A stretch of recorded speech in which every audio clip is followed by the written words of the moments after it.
Legenda angka kembang. Pada zaman dahulu kala, jauh sebelum desa-desa berkembang seperti sekarang, ada sebuah dusun kecil bernama Wonokembang yang terletak di tepi hutan angker. Dusun itu subur, namun masyarakatnya sering dilanda bencana gagal panen. Mereka percaya ada kutukan gaib dari hutan yang dijaga oleh makhluk halus. Di dusun itu tinggal seorang petani miskin bernama Ki Jatmiko.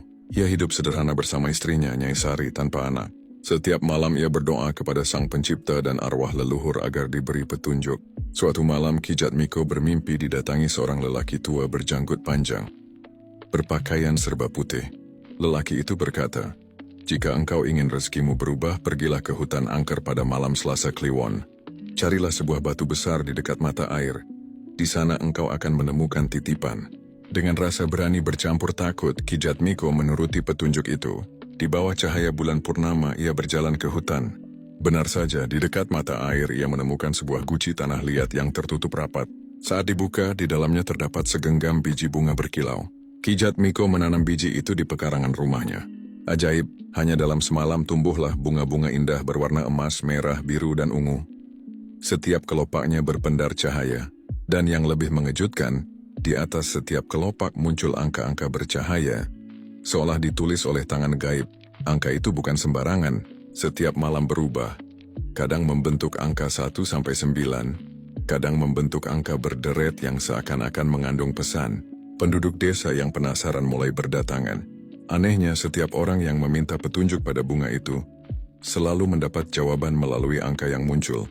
Seperti seorang pemuda yang ragu menikahi kekasihnya mendapat angka 2, yang ditafsirkan sebagai keselarasan. Seorang pedagang yang hendak pergi ke pasar besar mendapat angka 7, dan benar ia mendapat keuntungan besar di hari ke-7.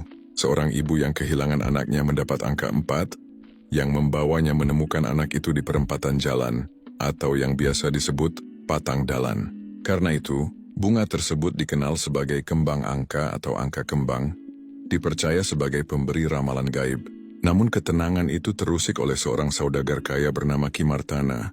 Ia mendengar kabar bahwa angka kembang bisa membuka jalan menuju kekayaan dan kekuasaan. Dengan nafsu serakah, ia mencoba mencuri bunga itu pada malam hari. Begitu ia memetik satu bunga, angka-angka bercahaya itu berubah menjadi api hijau yang menyambar tangannya. Dari balik bunga terdengar suara gaib menggema. Angka kembang adalah titipan untuk yang berhati bersih. Barang siapa tamak akan binasa oleh angkanya sendiri. Ki Martana pun menjerit, tubuhnya menghitam dan ia melarikan diri. Sejak itu ia jatuh miskin. Semua hartanya hilang seakan ditelan bumi. Beberapa tahun kemudian, bunga itu mekar semakin lebat, hingga cahayanya terlihat ke seluruh penjuru dusun. Namun pada suatu malam keramat, tepat saat bulan purnama jatuh pada malam Jumat Legi, bunga itu tiba-tiba layu, lalu lenyap di telan tanah. Yang tertinggal hanyalah sebuah batu berlumut di pekarangan Ki Jatmiko. Batu itu dipercaya sebagai penutup pintu gaib tempat angka kembang berasal. Masyarakat Wonokembang percaya bahwa bunga itu kembali ke alam asalnya karena manusia mulai banyak yang serakah.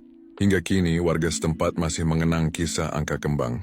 Banyak yang percaya bahwa angka-angka gaib kadang masih muncul dalam mimpi orang-orang pilihan. Sebagai pesan dari leluhur, pesan moral, keberuntungan sejati bukanlah dari angka atau ramalan semata, melainkan dari hati yang tulus, kerja keras, dan niat baik. Angka hanya menjadi jalan, tetapi yang menentukan tetaplah perilaku manusia.